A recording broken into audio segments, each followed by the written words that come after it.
ามยามแลงข้างทุ่งหนองหานอายนั่งเบิ่งฟ้าคือทอดแก้วตาเจ้าไปสิเลยพระธาตุเชิงทุ่งทางข่าวผู้ผ่านบ้านเฮายังคอยเสมอใจเข้มคือเกลอแท่บ่น้องสาวฝนโปรยจากฟ้าเมื่อน้ำตาไหลในใจของอายเป็นห่วงคนไกลบ่มีข่าวคราวน้ำหลากหนองหานฟูงปลา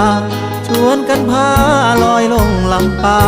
ดังใจผู้สาวที่ไปหวังอายบ่แม่นผ้าแดงบ่มีมนต์แต่งไปอ้อ